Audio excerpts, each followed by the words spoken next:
NBI humiling ng mga dokumento sa COA, SEC, kaugnay ng 2019 SEA Games controversy. Idetalye mo ang balitang yan, RH15, Giselle Ricafort. Giselle.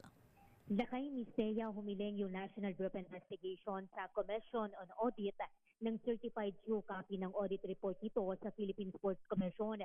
Partikular yung may kaugnayan sa 2019 SEA Games at Philippine SEA Games Organizing Committee o yung PISGOC. Sa liham kay COA Chairman Gamaliel Cordoba, sinabi ni NBI Director Attorney Melvin Matibag na mahalaga yung nasabing dokumento para maberipika yung kanilang findings at malaan yung naging daloy ng pondo.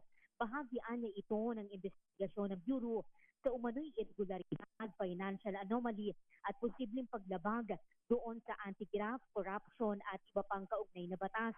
Humiling din si Matibag sa Securities and Exchange Commission ng mga dokumento na may kinalaman sa PISGOC Foundation Incorporated sa CLAW ang mga taong 2017 hanggang kasalukuyang taon. Kabilang na yung Certificate of Incorporation, Articles of Incorporation, Audited Financial Statements, General Information Sheet, Beneficial Ownership Declaration, at yung Board Resolution on Sales, Transfer of non-current assets. O narito bumuo yung NBI ng Task Force Cash Flow na iimbestiga sa PISGOC sa dating pinamunuan ni Senator Alan Peter Cayetano bilang interim chairman. Tumanggap umano yung nasabing non-government organization ng nasa 6.7 bilyong piso na pondo mula sa pamahalaan, partikular mula sa Philippine Sports Commission, Philippine Olympic Committee at sa Department of Budget and Management para sa 2019 SEA Games.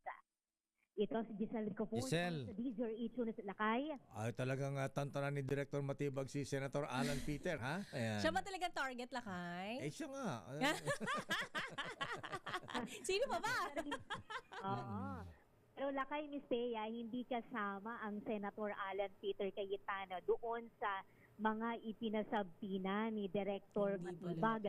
Yung mga dating 2019 board director lamang ng PISGOC Lakay, at binabanggit niya, nagtataka daw siya bakit daw nagre-react ang Senator Alan Peter Cayetano. So yung hindi naman siya yung nakasaad na chairman doon sa PISGOC Lakay. Hindi naman pala siya. Bakit nagre-react, Lakay? Oo, kasi ipapatawag daw eh. Di ba? Sabi kasi nung ng NBI, ipapatawag din siya. Ay, baka nagkaayos na sila sa Senado nung mag-testify si Bati na. Director Matibag. Bati na ba sila? Okay na sila.